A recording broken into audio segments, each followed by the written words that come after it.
কি রাখা, কপালে তিলক পরা, শাঁখা সিঁদুর পরা,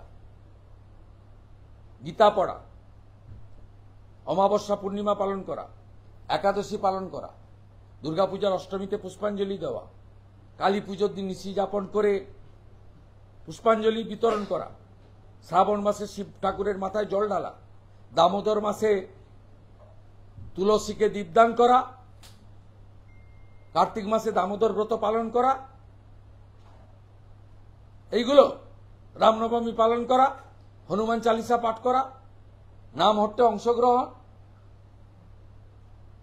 এগুলো যদি উনার চোখে হয়, উনি কমপ্লিটলি অ্যান্টি হিন্দু, যিনি পিতৃপক্ষে কাঁচি নিয়ে ফিতা নিয়ে দুর্গাপূজা উদ্বোধনে যান, তিনি আর যাই হোক হিন্দু হতে পারেন না।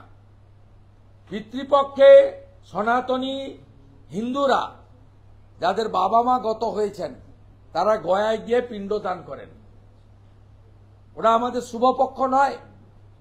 আপনি ওই কাজ করেন, এক বছর নয় একাধিক বছর। আমি বারবার বলার পরে 24 সাল থেকে একটু সাবধানে সাবধানে করেন।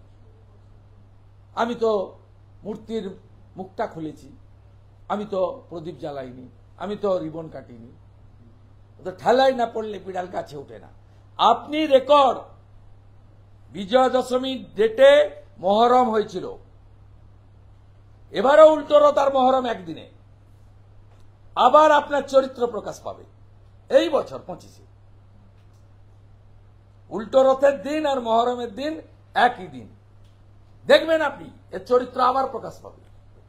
এই মুখ্যমন্ত্রী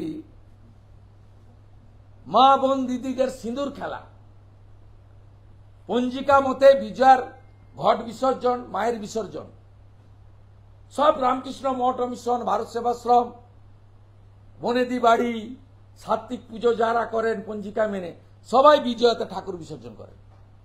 টাইম আছে কখন বিসর্জন হবে, কখন দধিকর্মা হবে, কখন ঘট বিসর্জন হবে, কখন সিঁদুর খেলা হবে। আপনি এই 14 বছরের মধ্যে 1 বছর নেতাজি ইন্ডোরে পুলিশকে বলেছিলেন বিজয়া দশমীর দিন মহরম পড়েছে, তাই বিজয়া দশমী হবে না, পরে একদিন করব। এই আপনি একমাত্র, অনেক অবিজেপি শাসিত মুখ্যমন্ত্রী আছেন এই পার্ক সার্কাসে হেঁটেছিলেন 22 জানুয়ারি 2024, রাম মন্দির মানি না, মানছি না। এই আপনি বিধানসভায় দাঁড়িয়ে আমি সহ 66 কোটি হিন্দু স্নান করেছে ত্রিবেণী সঙ্গমে, বলেছেন মৃত্যু কুম্ভ। আপনি বরাবর হিন্দু ধর্মকে গন্দা ধর্ম বলেন, আপনি মানলেন কি না মানলেন কি বয়েই গেছে। হিন্দু ধর্ম সবচেয়ে প্রাচীন ধর্ম, সনাতন ধর্ম, হাজার হাজার বছরের পুরনো। আপনার মতো কে এলো গেল, বয়েই গেছে। গঙ্গা দিয়ে আবর্জনাও ভাসে, আর গঙ্গার জল না হলে পুজোও হয় না।